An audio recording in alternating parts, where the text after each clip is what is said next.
आपलं सगळं पूजा वगैरे काम झाल्याच्या नंतर मायबापाला नमस्कार जो करायचा असतो त्याच्यात आईला केलेला एक नमस्कार माणसाला किती पुण्य देतो त्याचं वर्णन केलेलं आहे. भूप्रदक्षिण षटकेन काशी यात्रा अयुतेन सेतुबंध शतस्नानैः तत्फलम मात्र वंदने. आईला केलेल्या एका नमस्कारामध्ये माणसाला एवढं फल मिळतं. काय काय मिळतं? भूप्रदक्षिण षटकेन 6 वेळेला सबंध पृथ्वीची प्रदक्षिणा केली बरं का.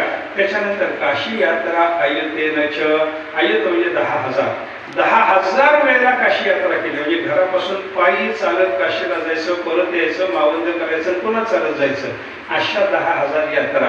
आणि सेतुबंध शतस्नानैः हे रामेश्वरला जो सेतू आहे त्या रामचंद्र प्रभूंनी लंकेला जाण्याकरता बांधलेला त्या सेतुबंधाच्या ठिकाणी जाऊन 100 वेळेला स्नान करणं याचं मिळून पुण्य बरं का. म्हणजे 6 पुण्य आईच्या पायावर एकदा डोकं ठेवलं की माणसाला मिळून जातं.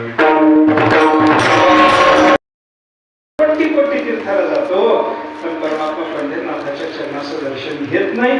असा जर मनुष्य असला तर त्याच्या जगण्याला अर्थ नाही.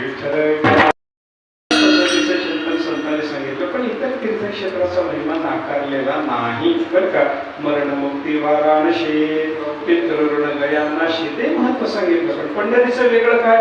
उदाहरण आहे पंढरीशी पायापाशी विठोबाच्या हे वेगळं पण सांगितलेलं असेल पण बाकीच्या तीर्थालाही जोड लेखलेलं नाही. ती गोष्ट आपण लक्षात घ्या.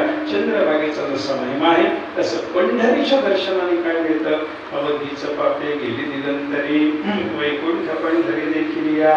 ही पंढरी म्हणजे भूवैकुंठ आहे. वैकुंठ स्वरूप पंढरी आहे. त्याचं कारण असं आहे परमात्मा मृत्यूलोकात यायचा म्हणला, देवाला अवतार घ्यायचा म्हणला किंवा अवतरलेला परमात्मा एखाद्या स्थानात राहायचा म्हणला की देव ज्या स्थानात राहणार आहे त्या स्थानामध्ये अगोदर देवाचा लोक येत असतो.